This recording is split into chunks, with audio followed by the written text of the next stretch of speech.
야, 얘들아. 왜? 야, 이번에 내 친구가 로또를 샀는데. 로또를 샀는데. 야, 글쎄. 왜? 아슬아슬하게 빗나간 거야. 숫자가 하나씩 밀려가지고. 얼마 안타깝냐. 하나도 안 됐어요? 아슬아슬하게 하나씩 밀렸다니까. 근데 뭐 그런 경우는 너무 많지 뭐. 다 그렇지 뭐. 근데 그게 아니야. 원래 이 친구가 쓰려고 했던 숫자가 있는데 갈등을 한 거야. 다른 걸 쓸까. 원래 하기로 했던 그 숫자가 1등이었다니까. 그러니까 이건 얘기가 다르지. 안 밀렸으면. 안 밀렸으면. 그러니까 고쳐갖고 틀린 그렇지, 거죠. 그렇지. 그러니까 사람들이 맨날 살면서 왜 있잖아요. 요거 할까 저거 할까 고민하다가 꼭 틀리는 거 꼭 잡아요. 꼭 그거야. 그런 문제도 그렇고. 그치? 근데 로또 같은 거야 뭐 안 되면 안 됐나 보다 이렇게 생각하면 되는데 인생 살면서 정말 중대한 선택을 해야 되는 그런 부분에 있어서 정말 너무 고민스러울 때가 많아요. 그렇지. 저 같은 경우는 뭐 어떤 남자를 도대체 어디서 어떻게 무슨 방법으로 만나야 될지 너무 고민이고. 그냥 잘 만나야지. 뭐. 근데 이럴 때 말이야. 그냥 하나님이 그냥 짠 하고 나타내셔가지고 이쪽 길로 가라.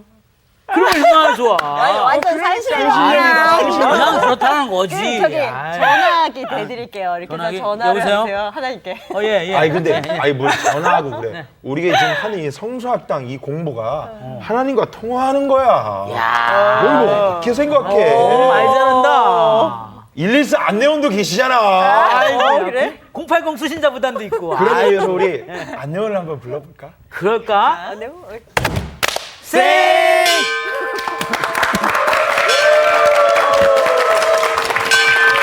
감사합니다. 선생님을 안내원으로 모셔서. 안내원이 중요하거든요. 네. 그럼요. 인생에는 여러 갈림길이 있죠. 네, 이 시간에는 세 여인의 갈림길. 룻기 두 번째 시간 1장 6절에서 18절 말씀을 가지고 우리 공부하도록 하겠습니다. 세 여인의 갈림길입니다. 오늘의 말씀 룻기 2강 세 여인의 갈림길 류영모 목사님 말씀 시작해 주세요. 조금 전에 누가 로또 샀다고요? 친구가요. 친구가 예수 믿는 사람들이 로또 사도 돼요? 안 돼요. 안 돼요. 안 되는데요. 어. 대부분 교회 다니는 분 중에 로또를 사시는 분들은 복권을 사시는 분들은 대부분 그 나름대로 이유가 있어요. 왜 그래요? 있죠, 이거. 건축원금 낸다. 그렇지. 근데 그거 더 안 돼. 어떤 분은 성경을 공부해 보니까 그 로또가 성경에서 나왔다고 그래요. 로또가요? 그래요? 창세기에 나왔는데 아. 아브라함이 여호와의 말씀을 쫓아갔고 롯도 그와 함께 갔더라. 로또는 소돔과 고모라로 나지. 맞아요. 그래서 사면 안 되는 모양이죠. 이게 또 그렇게 매니아니까. 실없는 소리 한 김에 한 번 더 하고 공부를 하도록 그렇게 하죠. 어떤 바보가 네. 벼룩을 잡아놓고 뛰어! 그랬더니 팍 뛰는 거야. 벼룩이. 그럼 다시 뛰어! 그랬더니 또 팍 뛰는 거야. 그래서 다리를 다 잘랐어요. 그래 놓고는 뛰어! 그랬더니 못 뛰는 거야. 그래서 이 바보가 소중한 진리를 깨달은 거예요. 벼룩은 귀가 다리에 있구나. 다리를 자르니까 뛰라는 소리를 못 듣는구나. 그렇게 결론을 내린 거야. 무슨 말인지 못 알아듣겠는 거죠. 아니요, 알아듣는데 반응하기가 참 애매하네. 하여튼 그래서 웃어야 되지. 그래서 우리가 들어야 뛸 수 있잖아. 네. 그 마찬가지로 우리가 복음을 들어야 일어날 수 있고 오늘 6절부터 시작이잖아요. 6절에 보면은 굉장히 중요한 소중한 세 단어가 지난 시간에 나왔어요. 그게 뭐냐면은 기쁜 소식을 들었다 하는 말과 그다음에 일어났다 하는 말과 그다음에 돌아왔다 하는 말이에요.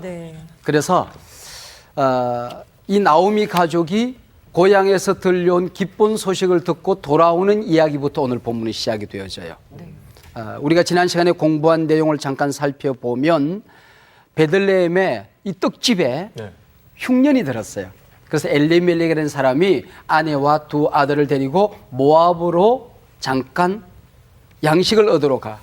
그래서 외국에 들어가 가련한 외국인 노동자의 삶을 살다가 지쳤는지 어려움이 들었는지 사고를 만났는지 병들었는지 모르지만 죽어요. 그리고 나중에 장가들었던 두 아들도 차례대로 죽어요.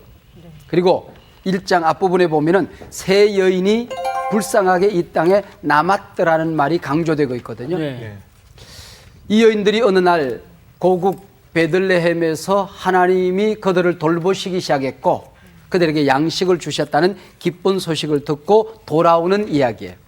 거기서 바로 들었다, 그리고 일어났다, 돌아온다 하는 단어를 쓰고 있는데 룻기 기자가 이 문장을 기록할 때에 앞뒤 문맥이 맞지 않는 문법에 맞지 않는 한 6절을 기록하고 있는 거야. 일어났다, 돌아왔다 하는 단어를 쓸 때에 주어는 복수인데 네네. 동사는 단수 동사를 쓰는 거예요. 예.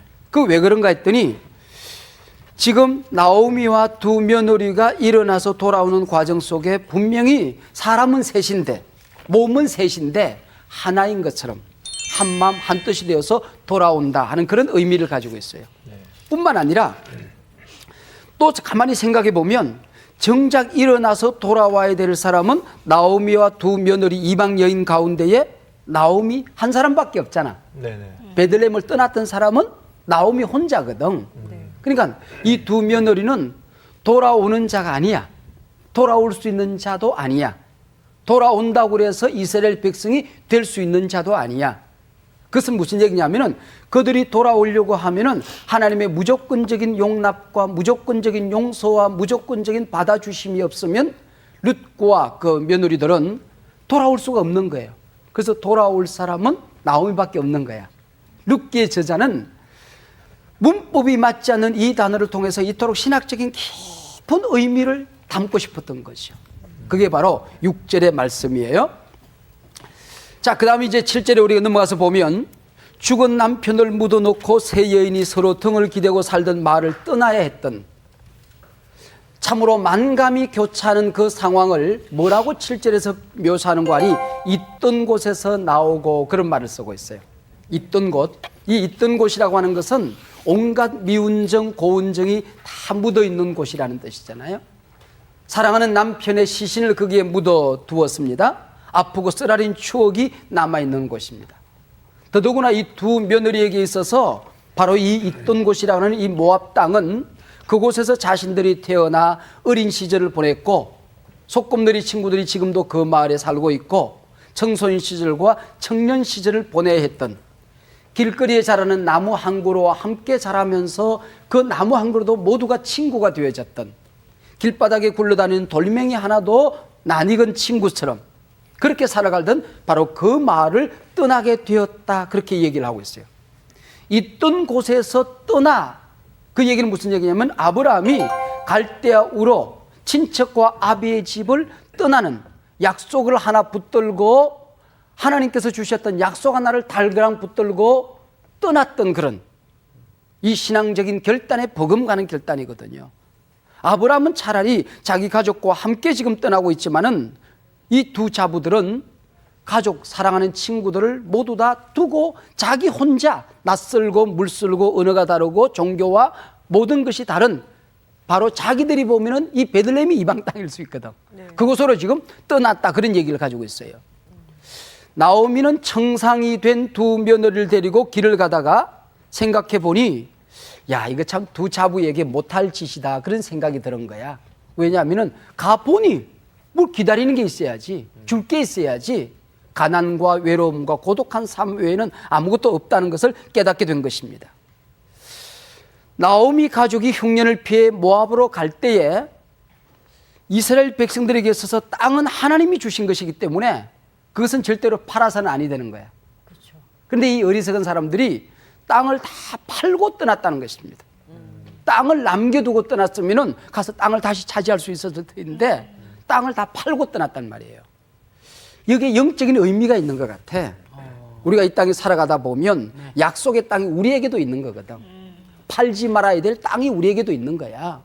인생 살아가다가 힘들다고 그래서 고통이 있다고 그래서 시련과 환란이 있다고 그래서 하나님께서 내게 주신 약속의 땅, 팔지 말아야 될 그 땅을 팔고 떠날 때가 있더라고 하는 것이죠. 그리고 얼마든지 있을 수 있지 않겠어요? 여러분들 우리 가운데 하나님께서 이것은 적어도 팔지 말아라. 이 세상 살아가다가 어떤 어려움이 있다고 할지라도 이 약속의 땅을 팔아서는 안 된다라고 말씀하시는 그 땅이 뭐가 있을까? 약속 있다. 믿음을 표현할 수 있을 것 같아요. 믿음. 그러니까 살다가 어려움이 닥치고 환란이 닥쳐도 이 믿음만큼은 구원의 길로 가는 이 믿음만큼 버리지 말아라. 그런 의미에서 이 믿음이 약속의 땅이 아닐까요? 믿음 생활에 어떤 시험이 있고 시련이 있고 때로는 의심이 찾아오기도 하고 믿었던 것이 무너지기도 하지만은 믿음 버리면 너 죽는다. 네. 구원의 길을 떠나지 말아라. 네. 뭐 그 틀림없는 약속의 땅이다, 그지? 그렇죠. 또 뭐가 있을까? 제 생각에는 그 교회가 있는 것 같아요. 뭐 너무 그 마음에 들지 않는다고 금방 떠나는 교인들도 많이 있고, 교회를. 심지어 어떤 사람은 교회 밥이 맛이 없다고 떠나는 사람. 이건 아니라고 보거든요. 이건 아니거든요. 야, 진짜. 있어요. 주방장을 잘 모시라고. 사랑하는 목사님들, 교회가 부흥되려면 교인들 안 떠나게 하려면 주방장 잘 모시십시오. 아멘. 반찬 한 가지만 늘려도 예. 있던 거 빼면 안 돼요. 네. 교회 생활하다 보면 시험 들 때가 있어요. 네. 어떤 분은 그렇게 얘기를 하더라고. 신앙 생활은 은혜 받는 생활이고 교회 생활은 상처 받는 생활이라고. 그래서 사람과 더불어 살아가다 보면 거기는 갈등이 있을 수밖에 없어요. 그렇죠. 교회가 문제가 있는 것이 아니라 인간이라는 자체가 문제가 있는 거야. 그렇기 때문에 그 자리에서 넘어졌다고 그래서 그 자리에서 일어나야지 벌벌 기어서 다른 교회 가면 또 시험 들어. 심지어는 또 교회를 옮길 수 있지만은 큰 의미에서의 하나님의 교회, 하나님 나라. 한국에 있는 5만 교회가 있는데 5만 교회를 다 벌벌 기어 다녀도 교회 떠나서는 안 돼. 교회 떠나서 또 다른 데 가서 뭐 한다고 신앙생활 한다고 그렇게 하면은 저 죽는 거죠. 이 세상 살아가다가 어떤 일이 있더라도 신앙 버리지 말고 교회 버리지 말아라. 그럴듯하네. 또 뭐가 있을까? 저 같은 경우는 이제 사람을 예를 들고 싶은 게 사람. 하나님이 주신 아. 저희 어머니 아버지가 있고 그렇네. 자식이 있고 특히 이제 사랑하는 남편이 있고 근데 왼수 같을 때 있거든요. 그렇다고 이걸 던지고 나갈 수는 없잖아요. 그렇죠? 그러니까 살면서 이게 사람한테 부딪혔지만 이거를 내가 내 고리로 끊고 나가는 게 아니라 참고 이기고 그래서 결국은 그 사람과 화합을 하는 거기까지 갈 수 있는 그게 분명히 하나님께서 원하시는 어떤 그 뜻이 있지 않을까. 팔이. 그 날파리는 버려도 괜찮습니다. 저는 이상하게 이렇게 파리가 꼬이면 안 되는데. 향기 있는 여자니까요. 근데 지금 가만히 생각해 보니까 나라는 존재가 여기 있거든요. 네. 나라는 존재가 있으면 하나님께서 내게 주신 상위 리더십들이 있어요. 상위 리더십들. 영적인 지도자들, 목사님, 그렇죠. 그 다음에 또 부모님, 또 선생님들. 선생님. 그런 분들이 계시. 상위 리더십의 이 소중한 땅을 내게 주셨거든요. 그 다음에 나와 함께 내 주변의 남편이라든지 직장 동료라든지 또 아니면 친구라든지 이런 사람들은 하나님께서 그분들을 내 곁에 보내주신 분명한 목적과 이유가 있을 것 같아. 친구가 좀 싫어도 그 친구에게 복음을 전하기 위해서 또 그 친구를 통하여 내 인격이 성숙되게 하기 위해서 하나님께서 약속의 땅으로 내게 주실 수도 있는 거야. 왼수. 그 왼수를 사랑함으로써 왼수까지도 사랑할 수 있는 단계로 우리가 나갈 수 있다는 말이죠. 또는 하위 리더십, 내 자녀들이라든지 또 아니면은 내가 전도하기 위해서 만나는 태신자들이 있을 수가 있어요. 요즘 VIP라고 그러는데 이 태신자들 전도하기 위해서 하나님께서 내게 붙여준 사람들이 있어요. 이런 땅들을 버리고 나면 하나님 나라 가서 내가 얻을 상급이 없어지잖아. 상급이 없어지잖아. 우리 교우 가운데 한 분은 장애우로 자녀가 태어났어요. 그래서 하나님 앞에 늘 울었대요. 하나님께서 우리 가정에 왜 이런 아이를 주십니까? 근데 어느 날 기도하는 가운데 그게 너의 상급이다. 그가 너의 예수님이다. 그를 섬기면 예수님을 섬긴 복을 받게 될 것이다. 그 아이를 사랑함으로써 네가 하나님을 얼마나 사랑하는 것을 보여주어라. 그래서 엉엉 울었대. 얘가 내 땅이구나. 장애아로 태어난 이 아이가 내 땅이구나. 약속의 땅이구나. 축복의 땅이구나. 그때부터 아이를 보는 눈이 달라졌다는 거지. 사람이라는 거. 아, 굉장히 귀한 통찰 같아. 지연 씨는 뭐가 있을까? 하나님이 은사에 따라 아. 각자에게 주신 사역의 땅이 사역의 땅. 있잖아요. 뭐 그것이 여기가 될 수도 있고. 아. 예, 그래서 우리는 살아가야 할 이유도 또 아. 건강하게 살아가야 할 이유도 바로 하나님을 잘 섬기기 위해서, 교회를 섬기기 위해서, 이웃을 섬기기 위해서인 것 같은데 그걸 버리는 경우가 있잖아요. 그렇죠. 목숨을 끊는다든가. 어. 그런 건 바로 약속의 땅을 파는 행위가 아닐까. 이런 이 생각이 세상도 약속의 땅이 될 수 예, 있고 예. 교회에서 우리가 섬기는 뭐 찬양 사역팀이라든지 그렇죠, 사역. 또 봉사 사역팀이라든지 그게 나의 축복의 땅이 될 수 있다. 리고렌의 그 인생의 이 땅에 태어난 목적이 무엇입니까? 그리스도인이 이 땅에 살아가는 목적이 무엇입니까? 그랬을 때 그 중에 하나가 우리는 섬기기 위해서 이 땅에 태어났다 하는 게 있거든. 네네. 그러니까 교회 안에서 섬길 땅이 없어졌다고 하는 것은 우리가 이 땅에 뭐 아까 얘기했듯이 지현 씨 얘기했듯이 우리가 돈을 벌고 건강하고 더 잘 살아야 될 이유도 많이 별로 없어지는 것 같아. 그렇기 때문에 사역의 땅을 버리지 말자. 뭐 이런 것으로 우리가 이해할 수 있을 것 같아. 그런데 이 나오미 가족이 약속의 땅을 다 팔고 모압으로 떠났기 때문에 좋은 소식을 듣고 지금 베들레헴으로 돌아오고 있음에도 불구하고 돌아온다고 해서 얻을 게 별로 없었던 것이죠.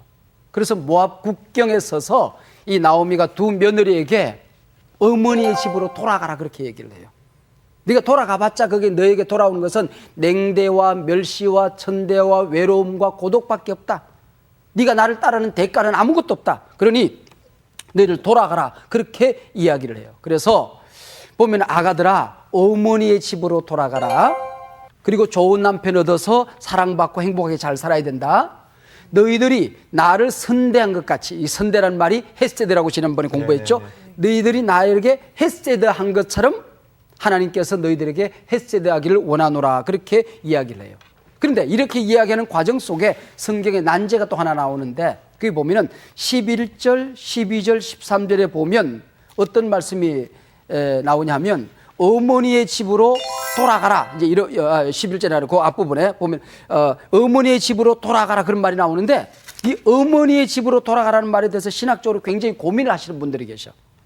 그 왜냐하면 보통 우리가 신학에서 성경에서 얘기하면 아버지의 집으로 돌아가라고 얘기하잖아. 근데 왜 여기서는 어머니의 집으로 돌아가라고 그랬을까? 성경 연구가들이나 신학자들이 굉장히 고민을 하는 것 같아. 근데 내가 가만히 성경을 읽어보니까 이거는 고민할 것이 아니고 신학적인 문제가 아니고 심정적인 문제인 것 같아. 시장에서 부모를 잃어버리고 애가 울고 있을 때 사람들이 와서 너희 아빠 어디 갔어? 그러지 않잖아. 뭐라고 엄마 해? 어디 갔어? 엄마 어디 갔어? 그러잖아요. 그건 마찬가지로 이 나오미와 오르바가 모압을 떠나 베들레헴으로 가려고 했을 때에 아버지는 먼 곳에서 쳐다보면서 속으로 울고 있었을 거야. 근데 달려와서 사랑하는 딸을 얼싸안고 목 놓아 울던 사람은, 눈물을 보였던 사람은 어머니거든. 그 울던 어머니의 눈물이 눈앞에 지나가고 이 시어머니의 가슴 속에 남아왔던 거죠. 밀려왔던 거죠. 그래서 너희 어머니의 집으로 돌아가라 그렇게 얘기를 하고 있어요. 이것을 뭐 굉장한 신학적인 의미가 아니라 그런 심정적인 의미로 우리가 접근하면 좋겠고, 그런 거 보면 인생의 모진 풍파와 시련을 겪어왔음에도 불구하고 나오미는 참 심성이 착한 사람이었던 것 같아요. 인생의 무거운 짐을 짊어지고 살아가다 보면 거칠은 인생 황야 벌판을 지나다 보면 사람의 마음이 거칠어질 수가 있는데 이 나오미는 심성이 조금 더 거칠어지지가 않았어요.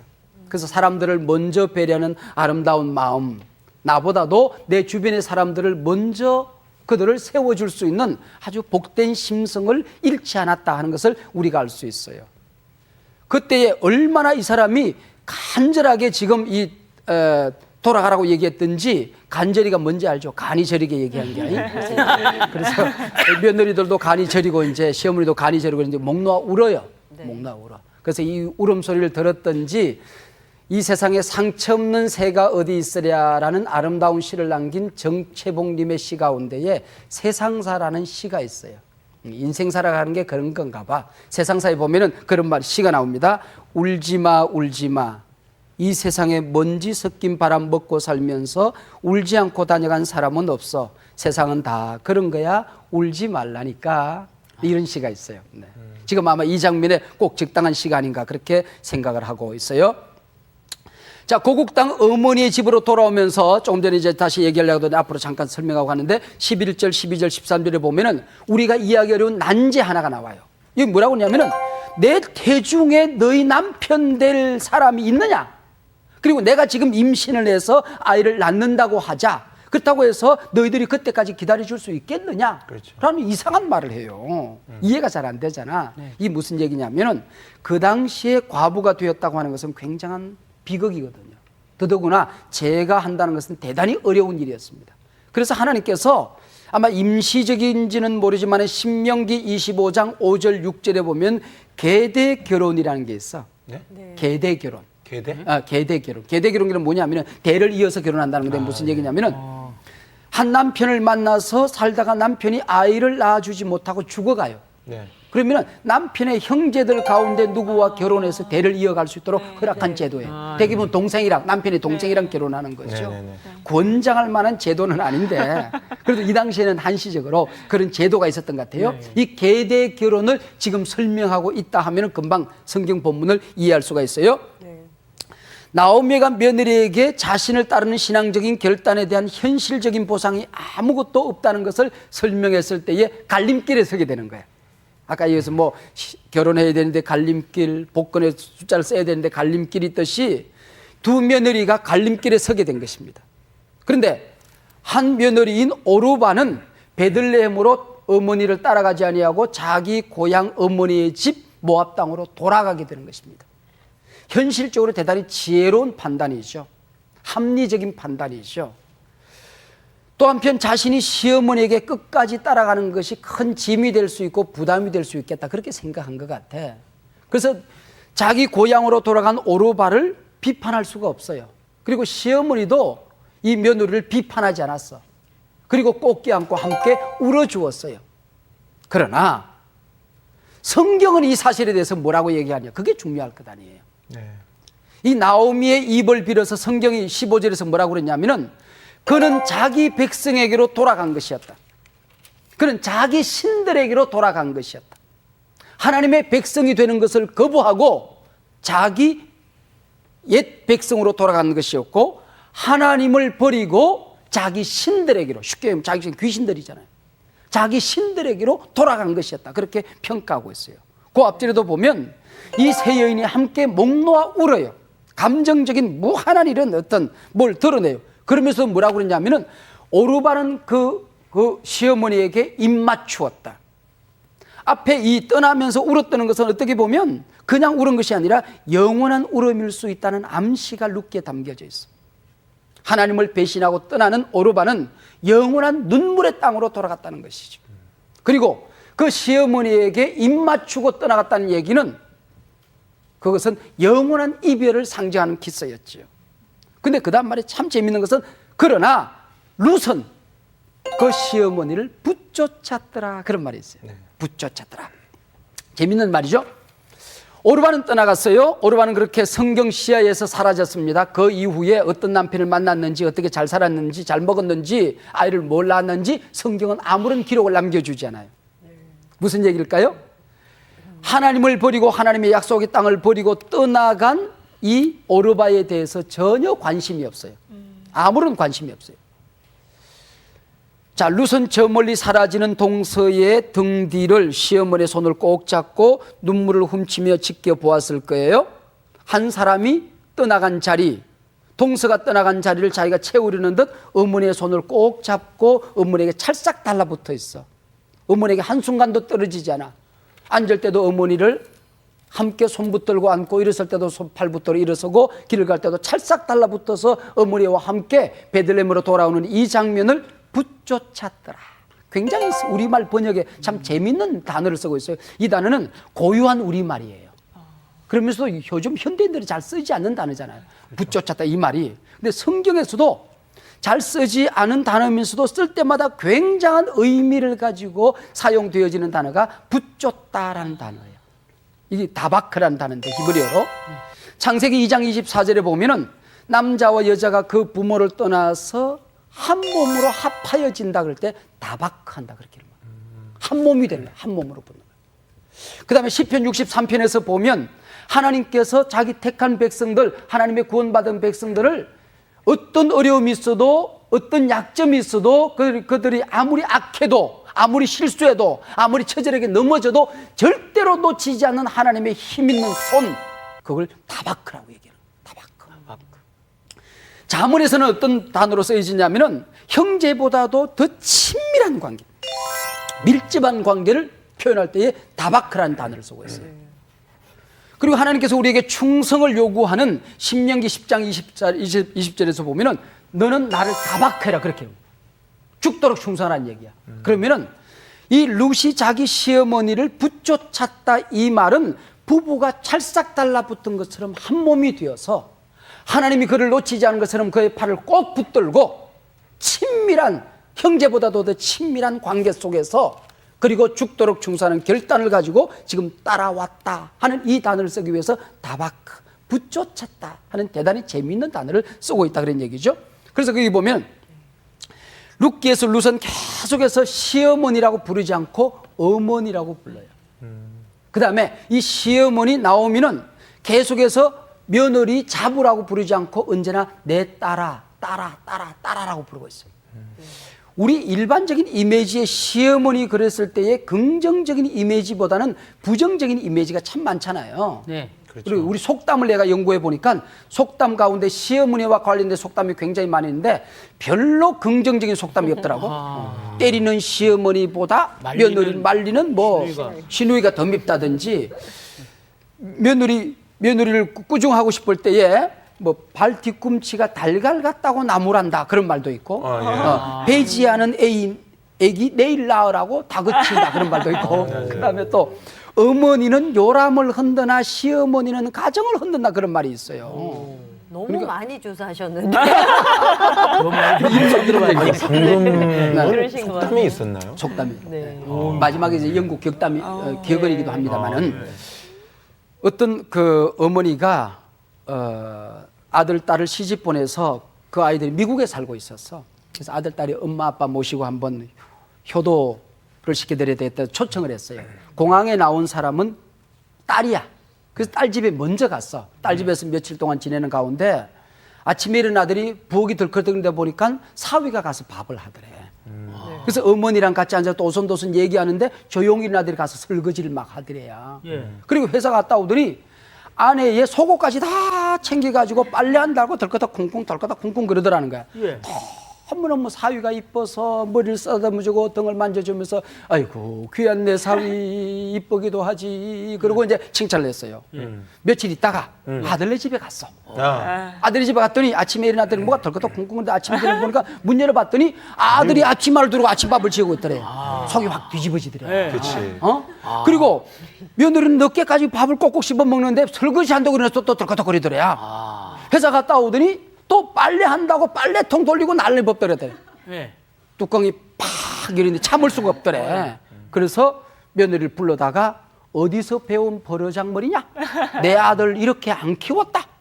요런 못된 거 하라고 너희들 미국 보낸 줄 아느냐? 한참 나무르다 보니까 이상하더라는 거야. 그렇지. 이상하더라는 거야. 그게 시어머니 마음이야. 우리가 시자를 띄는 게 참 중요한 것 같아요. 시자를 띄는 거. 시자를 띄고 사는 거. 시아버지, 시어머니, 시누이 뭐 이렇게 전부 다 시동생 이 시자를 띄고 나면은 가족이 되는데 네. 시자를 붙이고 나고 나면은 남이 되는 거야. 그래서 시집 식구들한테 상처받고 나면은 온갖 상처 때문에 시자 자체가 싫더라. 책꽂이에 시집이네 시집 다 갖다 놨다고. 아이고. 시계도 그걸 풀러버리고. 아이고. 음식에는 시금치도 안 만들고. 성경에다 시편을 건너뛰는 거고. 그러니까 그렇게 이렇게 시자도 배기 싫어지더라는 거야. 제가 결혼 주례를 할 때에 굉장히 소중한 순서들이 있습니다만은 제가 주례사를 하고 성부와 성령의 이름으로 이제 성부, 성자, 성령의 이름으로 부부가 된 것을 선언하노라 그러고 난 다음에 갖는 순서가 하나 있어. 무슨 순서냐면은 미리 순서지에다가 인사 말씀을 적어. 인사 말씀을 적어서 내려서게 하고 신부, 아버지, 어머니에게 먼저 인사를 해요. 먼저 반드시 신부, 아버지, 어머니에게 두 사람이 인사하는데 왜냐하면 아들을 장가 보내는 부모의 마음과 딸을 시집 보내는 부모의 마음은 달라. 그래서 딸을 시집 보내는 부모의 마음을 먼저 헤아려 주는 거야. 네. 그리고 인사하고 난 다음에 신랑이 자기가 준비한 인사말을 읽어요. 네. 이렇게 아무개 씨를 잘 양육해 주셔서 감사합니다. 그리고 저를 사위로 받아주셔서 감사합니다. 아들로 받아주셔서 감사합니다. 기도로 양육해 주셨듯이 저도 이제는 아들이 되어서 어머님 아버님의 기도를 먹고 살고 싶습니다. 그렇게 기도해 주신 대로 우리는 행복하게 잘 살겠습니다. 그리고 마지막에 반드시 뭐라고 하냐면은 친아버지, 친어머님으로 제가 잘 받들어 모시고 살겠습니다. 그렇게 인사를 하게. 그리고 돌아서서 신랑의 아버지, 어머니에게 인사를 해요. 그리고 신부가 준비된 인사문을 읽어요. 아무개 씨를 이렇게 믿음으로 늠름하게 잘 키워주셔서 감사합니다. 우리 행복하게 잘 살 겁니다. 저를 이렇게 부족하고 모자란 저를 가족의 일원으로 딸로 받아주셔서 감사합니다. 제가 친아버지, 친어머님으로 메시고 살겠습니다 하는 인사를 하게. 다른 문장은 다른 문장은 결혼을 안 해봐서 그래. 뭐가 감동적이야. 결혼식 다 그래. 그게 반드시 들어가야 되는 게 친아버지, 친어머니 요 말이 반드시 들어가게. 네. 제가 결혼 생활을 참 꽤 오래 했는데 제가 부부 싸움을 잘하게 생겼어요, 못하게 생겼어요? 잘하실 것 같아요. 아니야. 잘할 것 같아요. 적당히 하실 것 같아요. 적당히 하실 것 같아요. 네. 하여튼 한 부부 싸움 합니다. 네. 맞췄어. 한 부부 싸움 뭐 그렇게 자주 한다는 뜻은 아니고 하는데 제가 지금까지 30년 가까이 살면서 우리 어머니를 모시고 사는데 어머님이 단 한 번도 내 편을 들어줘 본 적이 없어요. 네. 그때마다 나는 그게 서운했어. 서운하죠. 그런데 그것이 어머님이 우리 가정을 화평하게 네. 지키는 지혜인 네. 것을 알게 된 거예요. 여기 보면은 루선 자기 시어머니를 모시는데 친어머님을 모셔도 그렇게 모실 수 없을 만큼 붙쫓았다라는 단어를 쓰고 있잖아요. 그리고 시어머니 나오미는 며느리 룻을 바라볼 때에 자기 친딸보다도 더 깊은 애정을 가지고 내 행복을 먼저 생각하지 아니하고 나 자신을 먼저 생각하지 아니하고 언제나 며느리의 행복을 먼저 생각하는 아름다운 마음이 이 지구상에서 가장 아름다운 부부관계가 고부관계가 이 안에 가득히 담겨 있는 것을 볼 수 있어요. 나오미는 고향 땅 믿음의 땅을 버리고 모압에서 가서 살았지만은 믿음의 향기를 잃어버리지 않았던 것 같아요. 이 시어머니와 함께 살면서 며느리 룻은 우리 어머님이 섬기는 하나님을 나도 내 하나님으로 섬기리라. 어머님이 맛보고 살아가는 그 아름다운 신앙의 세계를 나도 맛보며 살리라.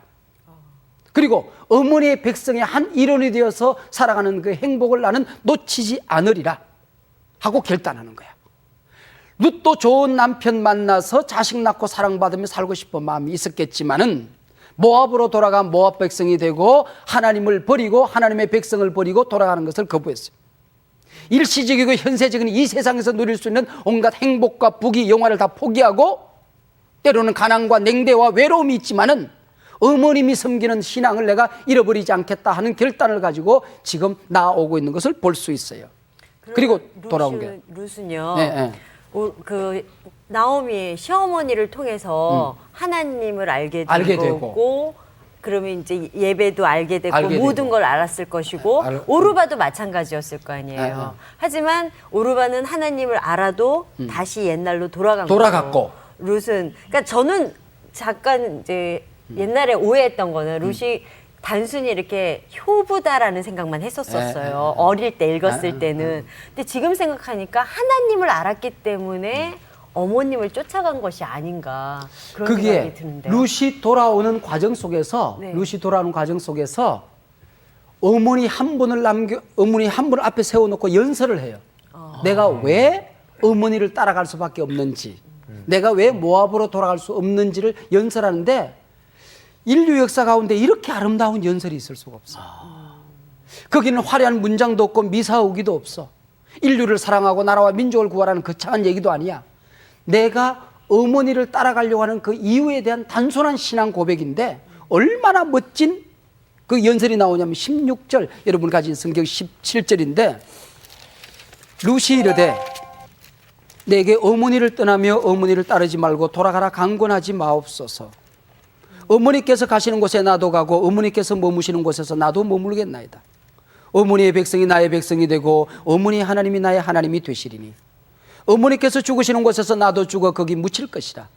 만일 내가 죽는 일 외에 어머니를 떠나면 여호와께서 내게 벌을 내리시고 더 내리시기를 원하나이다 라고 얘기를 하고 있어요. 얼마나 멋진 얘기예요. 여러분 나비 효과라는 얘기 들어보셨죠? 네. 서울에서 나비 한 마리가 납을 그리고 날개짓을 하게 되면 그것이 모아져서 태평양 가운데 가서는 거대한 폭풍으로 바뀔 수 있다는 이론이에요.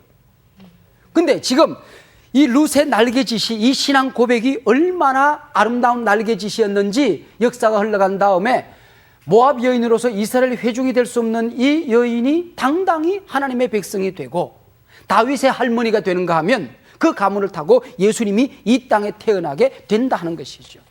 룻기에는 기적도 없고 거기에는 하늘에 불이 떨어지는 것도 없고 죽은 자가 살아나는 것도 없어. 그러나 기적 가운데 기적, 하나님의 백성이 될 수 없는 룻이 당당한 하나님의 족보에 들어오는 이 과정을 통해서 나를 구원한 이 구원의 기적이 얼마나 엄청난 것인가를 가르쳐주는 이야기가 룻기 안에 가득히 담겨져 있다는 것이죠. 여러분들이 이 룻기 두 번째 시간을 공부하면서 이 속에는 하나님을 다양하게 만나게 될 것인데, 다양하게 만나게 되는데 그 만나는 그 하나님들을 오늘 우리가 좀 새롭게 우리가 공부를 하게 되었어요. 마지막 얘기를 하나 하고 좀 오늘 말씀을 조금 마칠까 생각을 하는데, 가시고기 이야기하시오. 가시고기. 가시고기. 자식을 낳고 자기의 살을 뜯어서 먹이고 살리는 가시고기. 그래서 조창인 씨의 가시고기라는 소설이 있어요.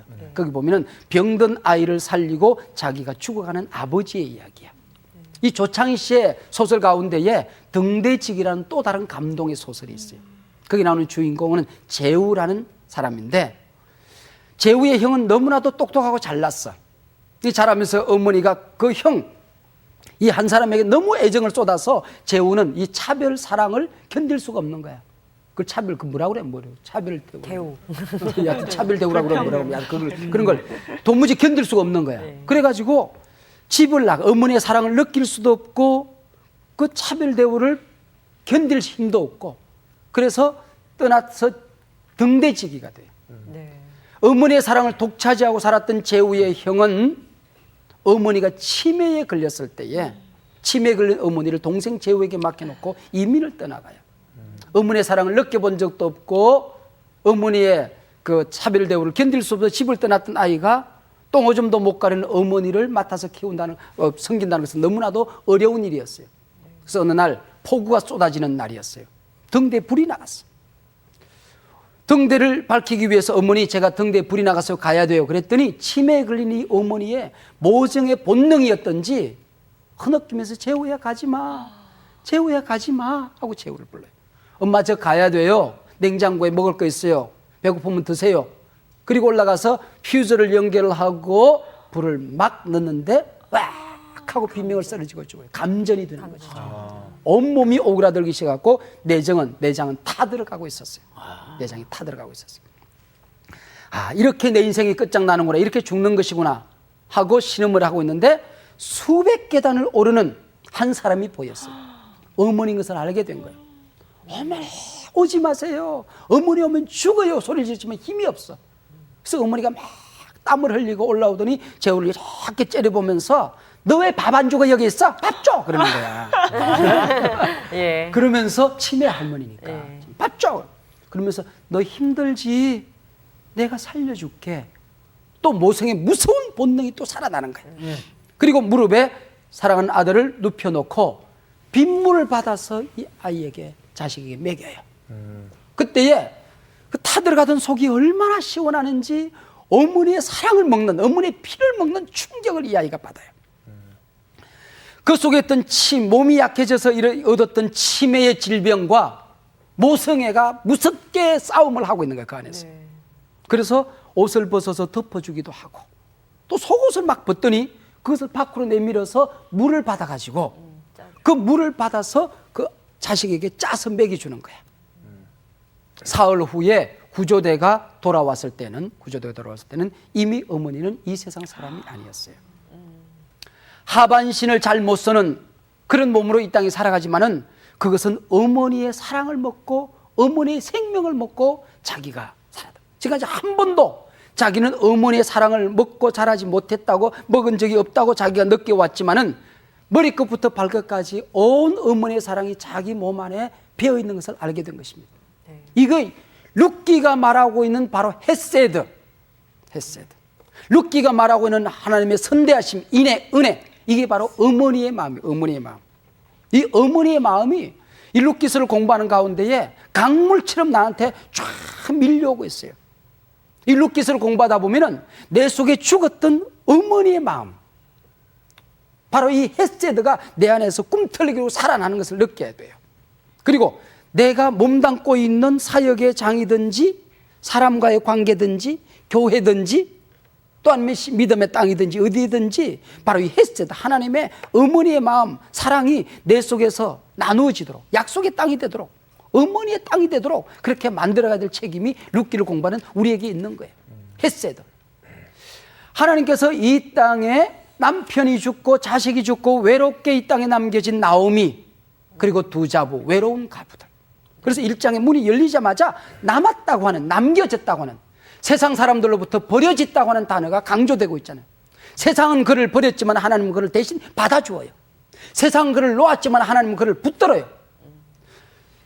사랑하는 사람들도 그를 남겨놓고 떠나갔지만 하나님이 대신 맡아주어요. 그리고 그들을 회복시켜 주는 거예요. 그들을 돌봐주시는 거예요. 책임져 주시는 거예요. 이게 하나님의 헤세드라고 하는 것이거든요.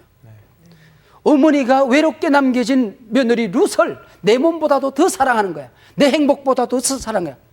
이 아이가 사랑할 수 있고, 이 아이가 행복할 수 있고, 이 아이가 일어날 수 있다면 나는 뭐든지 할 수 있다는 온갖 사랑으로 그를 대해주고, 이것이 바로 선대하심, 헤세드라고 하는 것이거든요. 이 룻의 헤세드라는 것은 또 다른 의미의 헤세드로 자리를 잡고 있는 것을 볼 수 있어요.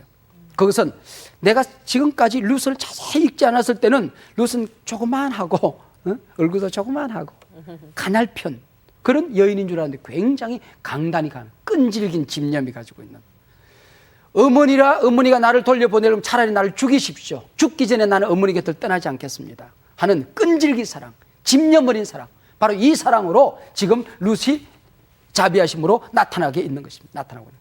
근데 이제 어머니의 마음은 사실 제가 아직 연령이 안 돼서 그 나오미 어머니의 마음을 깊이 못 헤아르겠지만, 룻 같은 경우는 그 하나님을 알게 해주신 그 어머님이 너무 소중해서 이렇게 막 쫓아가고 같이 있고 싶고 따라가고 싶은 그 마음은 저도 사실은 좀 이해가 가거든요. 그 부분은.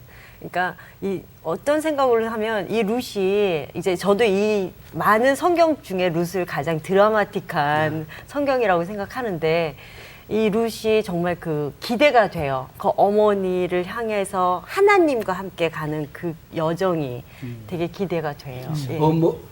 어머니의 신앙의 향기가 얼마나 진했으면 룻의 피부와 피와 뼈에 가득히 스며들어가서 그것이 다시 어머니에게 돌려지는 헤세드, 그리고 룻의 향기가 다시 어머니에게 나누어지는, 어찌 이렇게 사사시대잖아요. 이 시대가 얼마나 망가진 시대였어요. 이스라엘 백성 가운데 그 누구에서도 맡아보지 못한 향기가 모압 여인 바로 이 룻을 통하여 우리에게 다가오고 있다고 하는 것이죠. 예수님께서도 이스라엘 백성 그 누구에게서도 보지 못한 믿음을 백부장에게서 보았을 때에, 수로보니에게 여인에게서 보았을 때에 이스라엘 중 그 누구에게서도 내가 보지 못한 믿음이었다, 너무 기뻐했던 것처럼 이 향기 진한 룻의 믿음을 보고 하나님께서 얼마나 기뻐하셨을까. 사사시대에 이스라엘 백성 그 누구에게서 보지 못한 이 아름다운 향기, 감동적인 향기, 하늘을 울리고 땅을 울렸던 그 룻의 진한 믿음의 향기가 룻 안에 가득히 번지게 되는 것입니다. 그래서 이 룻을 공부하는 우리에게도 우리의 피부 속에, 뼈 속에, 피 속에 그 믿음의 향기가 가득히 담겨져서 이것이 다시 우리 주변의 사람들에게 다시 돌려지고 나누어지고 흘러들어가는 복이 룻기를 통하여 얻을 수 있다고 이연사 힘주어 외칩니다.